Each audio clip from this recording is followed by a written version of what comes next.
Alhamdulillahi Rabbil Alamin, Alhamdulillahi Rabbil Alamin, wa salatu wa salam ala Rasulillahi wa ba'du, fassalamu alaikum wa rahmatullahi wa barakatuhu.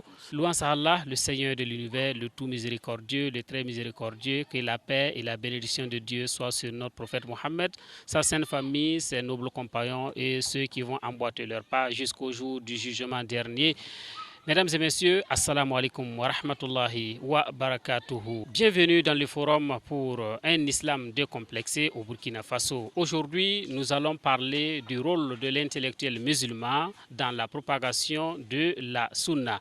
Et Inch'Allah, le site Bismillah reçoit pour vous un invité de marque. Il n'est plus à présenter à vous. Il s'agit donc du docteur Ahmad Abdussalam Sawadgo. Docteur, assalamu alaikum. Wa alaikum salam, rahmatullahi wa barakatuh. Alors donc avec docteur Ahmad Abdussalam Sawadgo, nous allons parler du rôle de l'intellectuel musulman dans la propagation de la sunna. Donc docteur, qui est-ce un intellectuel musulman? Bismillah ar-Rahman ar-Rahim. Alhamdulillah wa salatu wa salam ala rasulillah wa ala alihi wa man wala wa ba'd. Assalamu alaikum wa rahmatullahi wa barakatuh. Wa alaikum assalam wa rahmatullahi wa barakatuh. Nous commençons toujours par louer le Seigneur de l'univers qui a créé les cieux et la terre sans modèle préétabli. Nous le vouons exclusivement au culte et attestons qu'il n'y a de divinité digne d'adoration sauf lui et que le noble des prophètes Mohammed est sa miséricorde pour toute l'humanité. Inch'Allah. Chers frères et sœurs, nous saisissons cette opportunité pour parler sincèrement d'un problème crucial dont l'avenir de la Oumma y dépend. C'est ça. J'ai parlé ici du rôle des intellectuels. C'est un thème minutieusement choisi à l'intention de tous ceux qui sont soucieux de l'avenir de cette Oumma. C'est ça. La première question qu'on m'a adressée est de savoir qui est l'intellectuel musulman. D'abord, avant de connaître l'intellectuel musulman, nous devons connaître d'abord l'intellectuel tout court. Inch'Allah. Qui s'agit-il? Oui, oui. L'intellectuel, dans le dictionnaire, ça vient du mot intellect, qui veut dire, qui reflète ici le cerveau. Le cerveau. Qu'est-ce que le cerveau fait? Le cerveau emmagasine le savoir comme première étape. Le cerveau ensuite, après avoir emmagasiné le savoir et la spécialité que la personne, durant toute sa scolarité, prend soin d'acquérir, le cerveau a pour rôle encore d'avoir une culture générale du monde. Et c'est pourquoi en arabe, le mot se définit en deux choses. L'intellectuel. L'intellectuel. Premièrement, al-muthaqqaf. Al-muthaqqaf min al-thaqafa. C'est celui qui a acquis la culture générale après l'acquisition du savoir classique. Donc, culture générale. On te demande tout de suite quelle est la capitale de la Grèce. C'est une culture générale. C'est ça. La capitale de la Suisse. C'est une culture générale. C'est ça. Voilà. Donc, après avoir acquis son savoir dans l'enseignement classique, on devient grand historien, on devient grand médecin. Après cela, il faut avoir une culture générale. Voilà, ça c'est al-muthaqqaf en arabe. Quelqu'un qui est cultivé. Deuxièmement, après cette culture générale, il faut user de son cerveau pour apporter une certaine pensée. C'est ça le mot, c'est là le mot al-mufakkir en arabe. Al-mufakkir. Quelqu'un qui pense. Ça ne veut pas dire que les autres ne pensent pas. C'est ça. Tout le monde pense. Mais al-mufakkir, au-delà de la pensée ordinaire, de la pensée classique, lui, il pense maintenant à l'avenir de toute la globe terrestre, l'avenir de tout le monde. Voilà, donc c'est une pensée globale. Donc après avoir acquis le savoir classique, il y a la culture générale, et il y a aussi la pensée. La pensée qui peut, c'est-à-dire apporter le salut à notre humanité. Et c'est ainsi que vous allez constater que alors, les dirigeants européens, tout ce qu'ils font comme guerre dépend de ce que les penseurs ont écrit à leur intention. Oui, il y a des penseurs, ils sont les décideurs, les exécuteurs. Mais les penseurs sont là. C'est ça. Les penseurs qui ont acquis le savoir classique et la culture générale. La culture générale, c'est quoi? C'est connaître le monde entier. Et ensuite, maintenant, penser comment améliorer les conditions de ce monde-là. Et c'est pour que vous allez trouver que la Seconde Guerre mondiale, alors les savants disent que elle est issue de la théorie de l'évolution de Charles Darwin. C'est ça, c'est ça. Quand celui-ci a prétendu que c'est la lutte. Alors, le vainqueur dans cette lutte-là, qui va avoir le monopole de ce monde. Oui. Que cette vie-là est basée sur la lutte. Il faut que tous les peuples-là s'engagent dans cette lutte-là. Et ce sont les plus adaptés, les plus civilisés, et qui vont sortir vainqueurs et qui vont monopoliser le monde. C'est pourquoi même Hitler a des livres, a des écrits pour faire l'éloge de Charles Darwin, pour le remercier dans ce qu'il a dit. Ça. Donc tous ceux-là se sont inspirés de cette théorie. De Charles Darwin. Donc ce sont les théoriciens, les philosophes, les penseurs là, alors qui écrivent et qui donnent maintenant aux décideurs, aux hommes politiques maintenant de prendre la décision et de se lancer dans la conquête de ce monde. C'est ça un penseur. Un penseur, c'est quelqu'un qui a acquis le savoir classique et quelqu'un qui a la culture générale du monde et quelqu'un qui pense maintenant alors pour l'avenir de cette globe terrestre et plus précisément l'avenir de son peuple. Parce que chacun lutte pour alors pour le bien-être de sa partie où il vit. Donc maintenant, un intellectuel musulman, aujourd'hui, revenons maintenant, un intellectuel musulman, c'est cette personne-là qui a acquis le savoir classique. Il est sorti peut-être médecin, économiste, il est militaire. Il a acquis un savoir. Il a un certain niveau, une certaine proportion dans le savoir qui lui permet, c'est-à-dire de dépasser les autres. Deuxièmement, il a la culture générale de ce monde. Il sait ce qui se passe en Afghanistan. Alors, la motivation, c'est quoi? Il sait ce qui se passe en Irak aujourd'hui, ce qui se passe en Syrie. Il peut donner une analyse exacte des choses, loin de ce que les médias diffusent. Voilà, ça c'est la culture générale. Ce qui se passe, par exemple, au nord Mali. Les Chebabs de Somalie, Boko Haram de Nigeria, un intellectuel musulman doit être au courant de ces choses et pouvoir apporter une analyse, c'est-à-dire efficace, une analyse très approfondie de ces événements-là. Ça, c'est une deuxième étape. Troisième étape, penser maintenant. Il devient penseur. Penser maintenant, alors comment améliorer les conditions, c'est-à-dire trouver des portes de sortie nobles pour la communauté musulmane, alors par rapport à ces événements-là. Voilà, là, ça c'est l'intellectuel musulman. Voilà. Donc, si je dis ceci, c'est parce qu'il y a des gens qui prétendent être des intellectuels. Tu vas en venir? Oui, Inch'Allah. Continuons. Voilà, docteur, merci pour la précision et pour ces éclaircissements, Inch'Allah. Et le deuxième mot-clé, c'est la sunna. Donc, quand on parle de la sunna, chacun y va de sa manière. D'autres la définissent comme étant ce qui n'est pas obligatoire.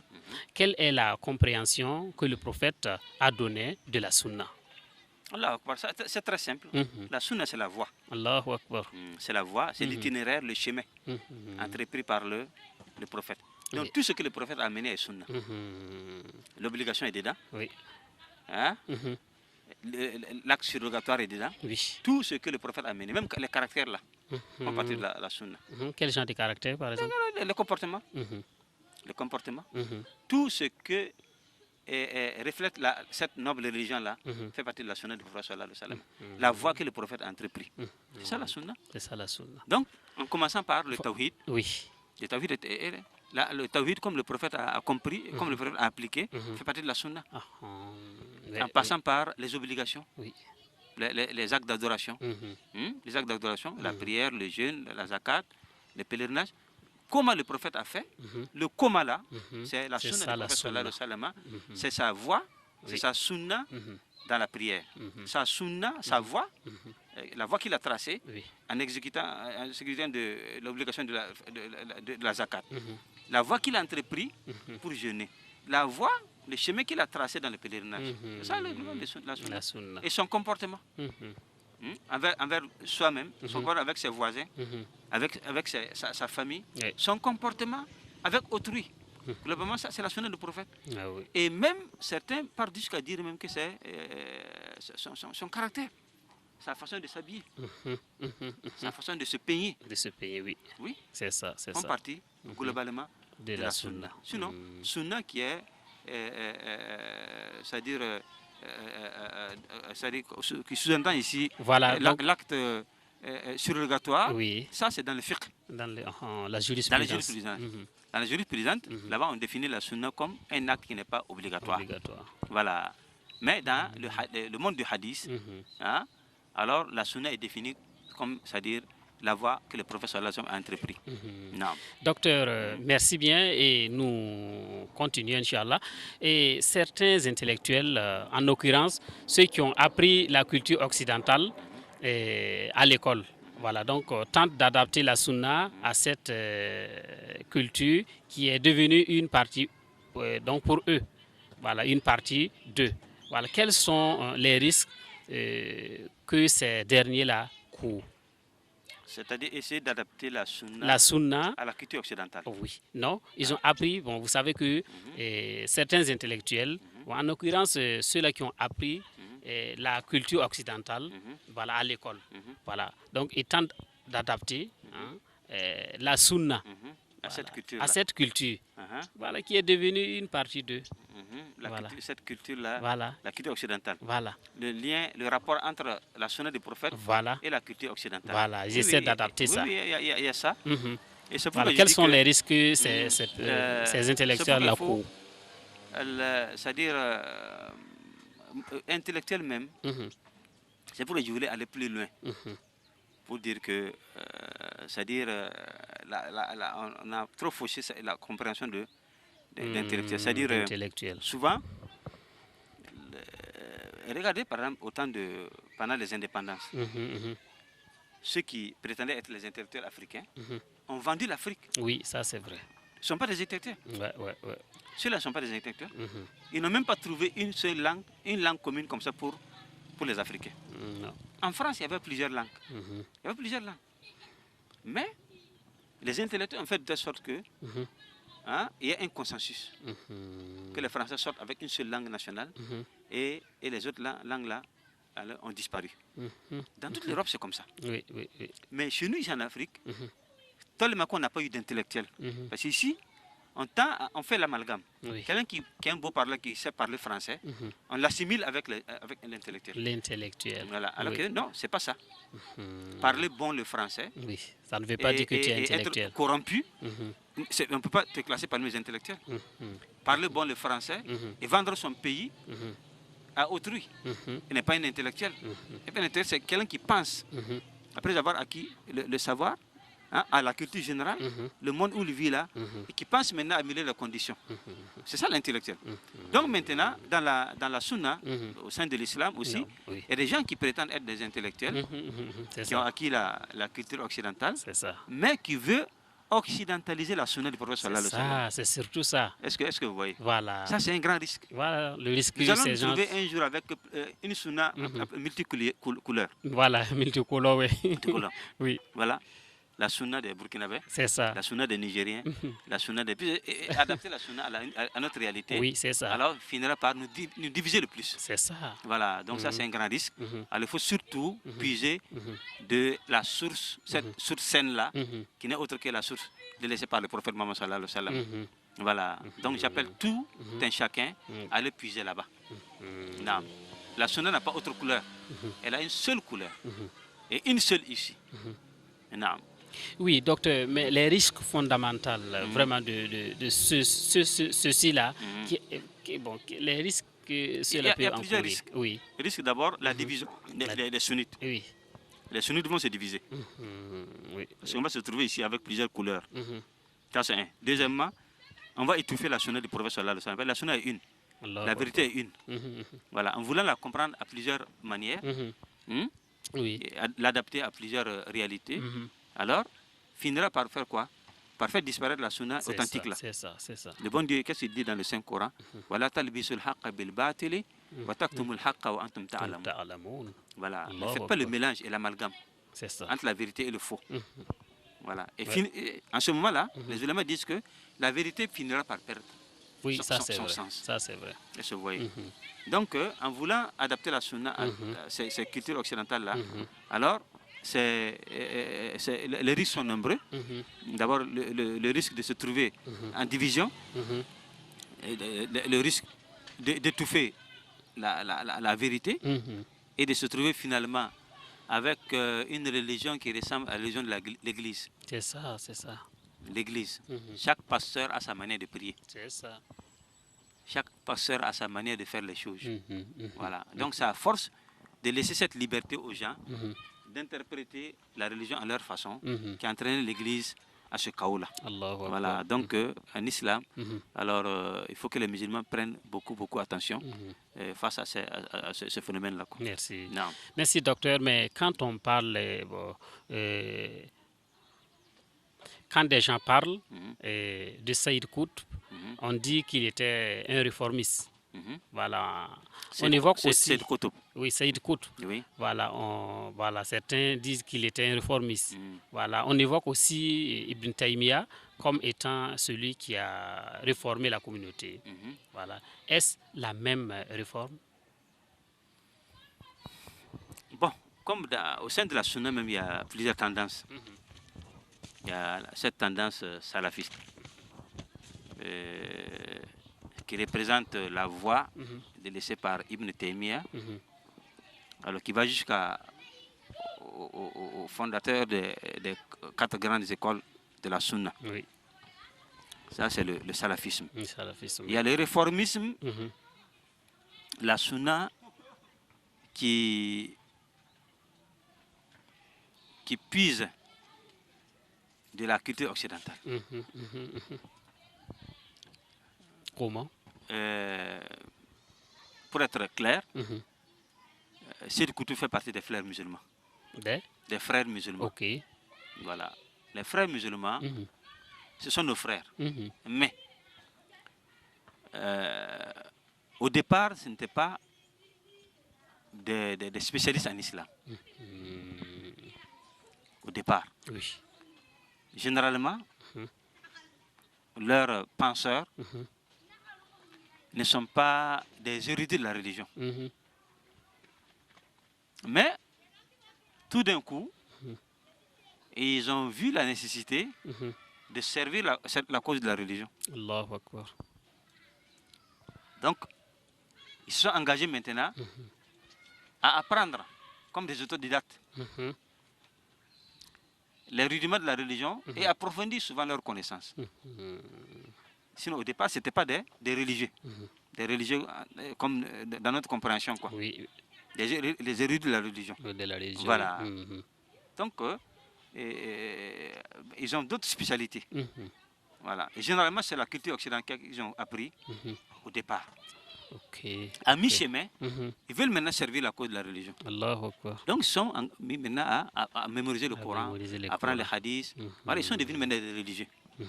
Et bizarrement, alors, au lieu de s'inspirer des salafs, d'Ibn Taymiyyah, Ibn Qayyim, non, ils se sont autorisés maintenant alors de s'assigner une autre voie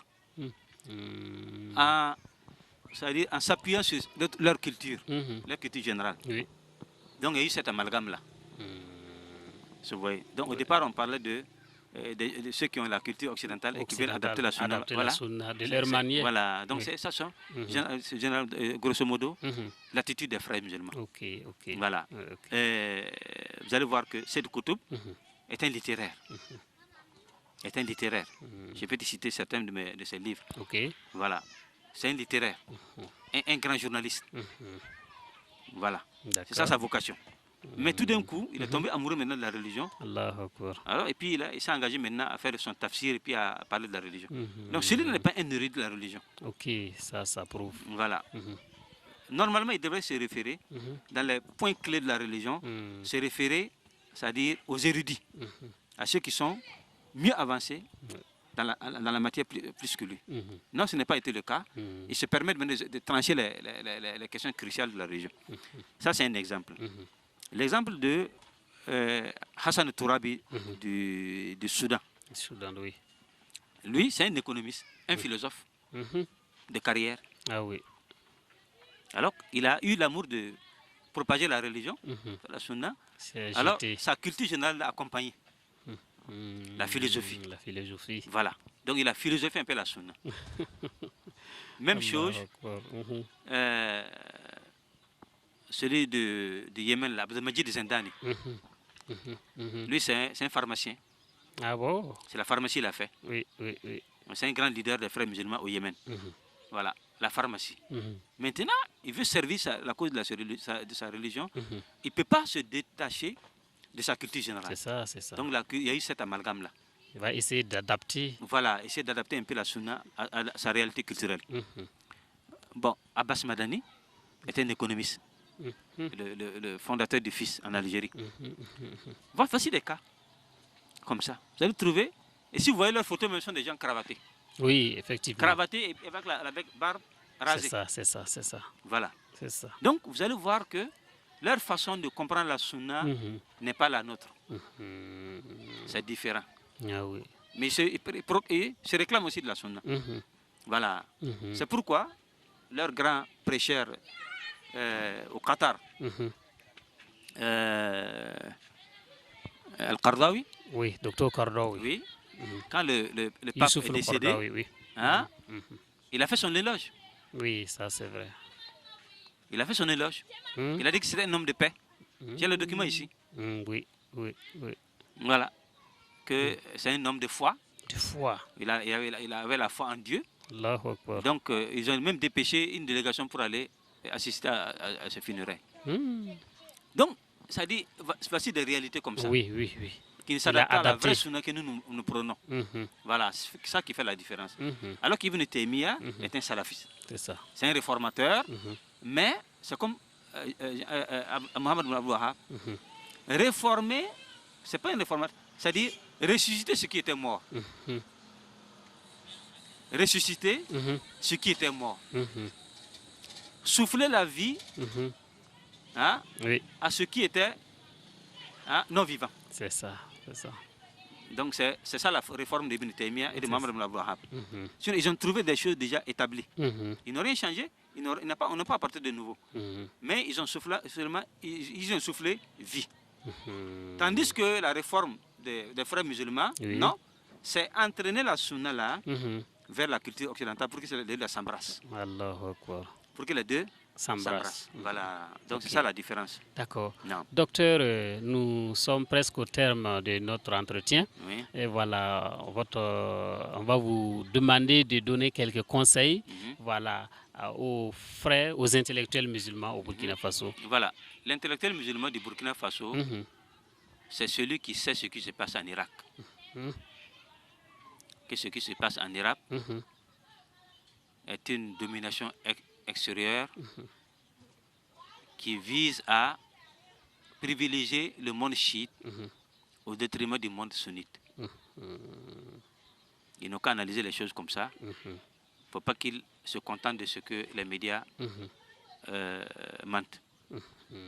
Ce qui se passe en Syrie, c'est la même chose. On veut maintenant créer un monde chiite pour étouffer la partie sunnite là.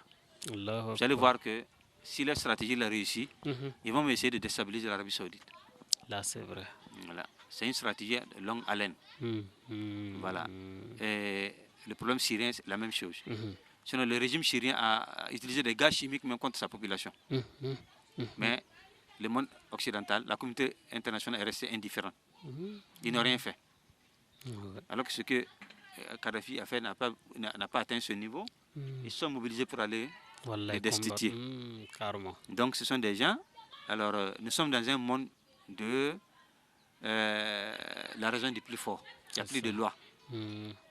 Ce qui se passe en Syrie, ce qui se passe en Afghanistan, il y avait un certain Abdullah qui devrait réussir aux élections. C'est ça. Récentes là. Mais il s'est avéré que lui était un porte-parole d'Ahmad Shah Massoud, qui était un grand moudjahid. On ne va pas laisser ce type-là passer. Oui. Même s'il s'est reconverti en démocrate, et ils le craignent. C'est ça. Donc ils ont fraudé les choses pour laisser passer son rival. Ah oui. Les preuves vont montrer que non, c'est lui qui devrait. Les sondages m'ont montré qu'à 100% c'est lui qui devrait passer. Oui. Voilà. Le cas de la Somalie, le cas de Boko Haram. C'est-à-dire on peut faire des émissions sur ces choses-là. L'intellectuel musulman du Burkina Faso doit connaître ces choses-là. Que la réalité là est amère. Voilà. Comme j'ai dit, il ne faut pas se contenter seulement de savoir qu'on a acquis dans les écoles. Il faut dépasser, outrepasser cela. Hein? Et utiliser encore le cerveau là. Parce que l'intellectuel, c'est quoi? L'intellect, c'est le cerveau. Utiliser le cerveau là pour avoir la culture générale. Comme troisième étape, utiliser le cerveau là pour amener des pensées innovatrices, salvatrices, des pensées qui vont faire bouger les choses dans le bon sens.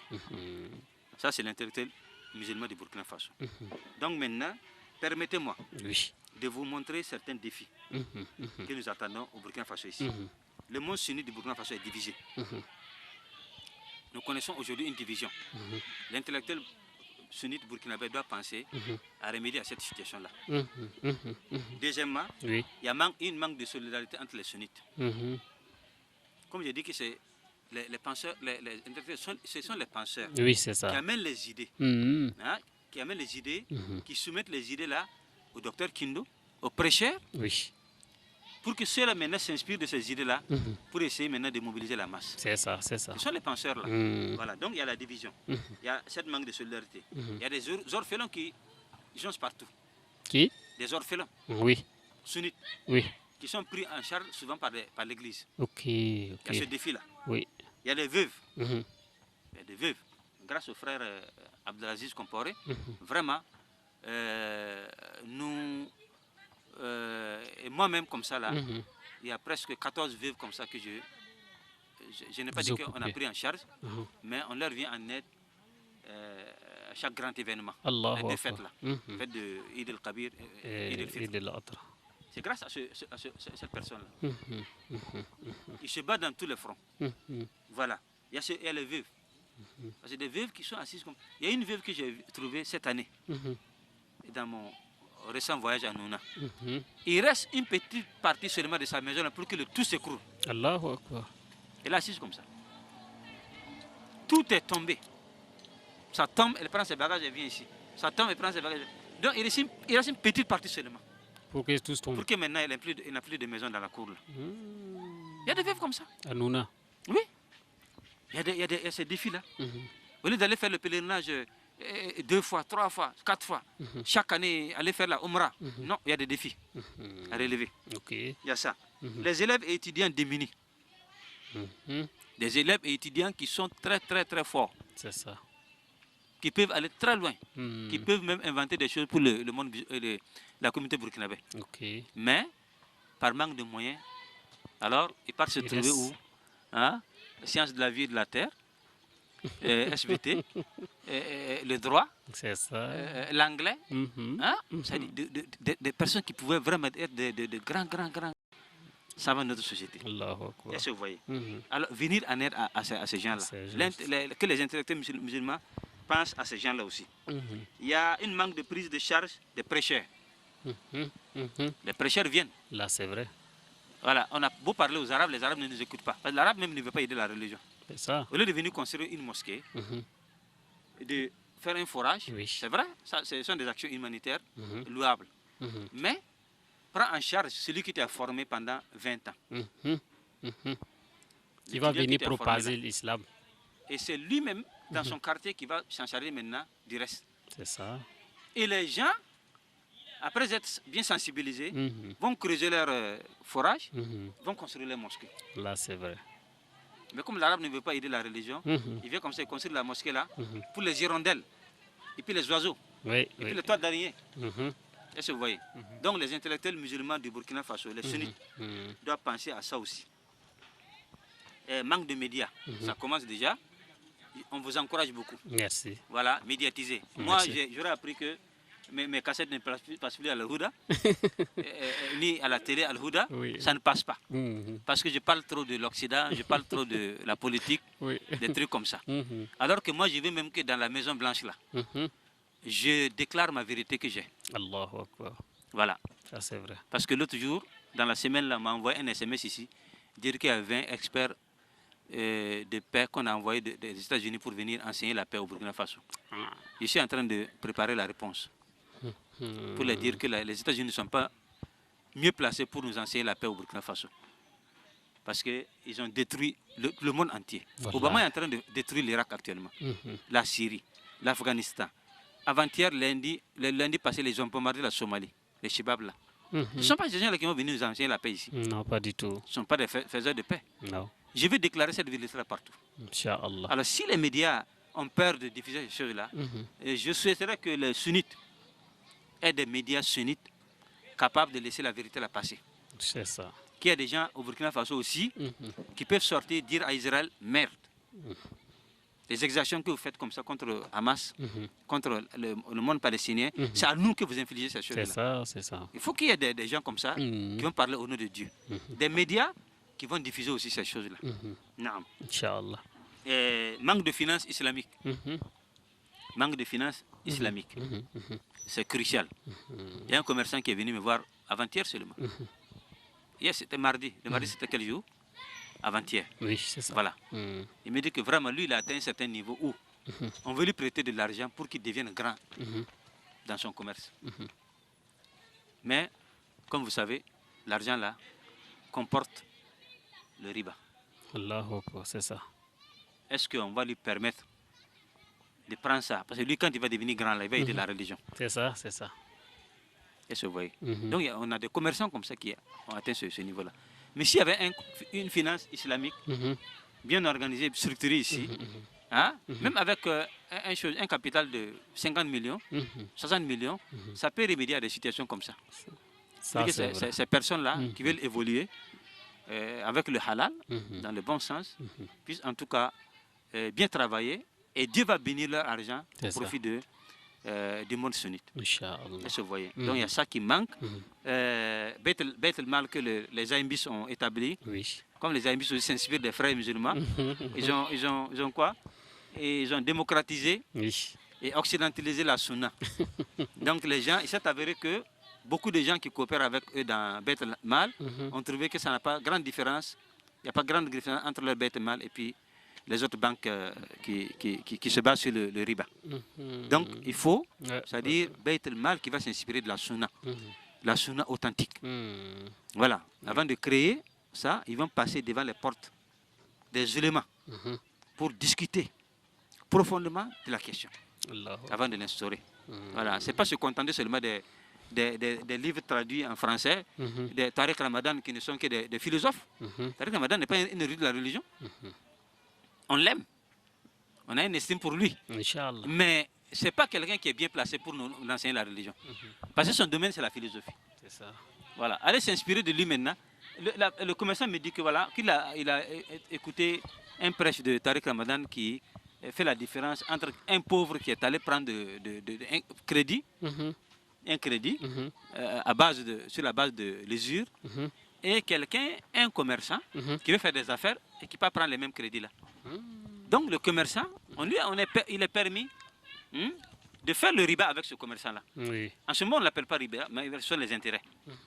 Que Tariq Ramadan a fait la part des choses entre les deux choses là. On dit voilà, bon vraiment, si vraiment vous voulez vous inspirer de la sunna, alors n'écoutez pas des philosophes. C'est ça. Des gens qui vivent dans des contextes différents du contexte musulman.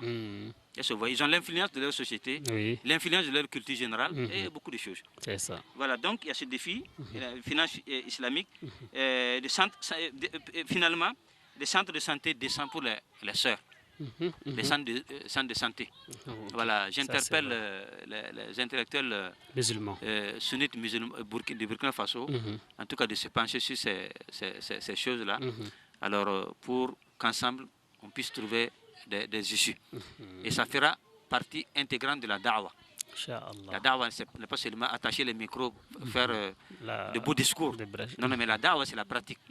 Si on réussit en tout cas à remédier à ces situations-là, Inch'Allah, on sortira vainqueur et la sunna sortira la tête haute. Inch'Allah. Qu'Allah nous assiste. Amin.